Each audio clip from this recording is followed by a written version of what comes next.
Nagsimula sa simple na pasulyap-sulyap, nagpapapansin sa'yo.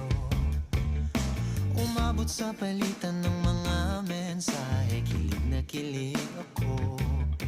Kumusta, kain na, hello, magandang umaga.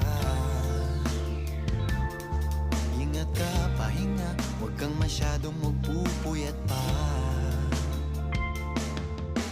Naramdaman ng puso na dahan-dahan akong nahuhulog sa'yo. Sa kada araw natin na pag-uusap, meron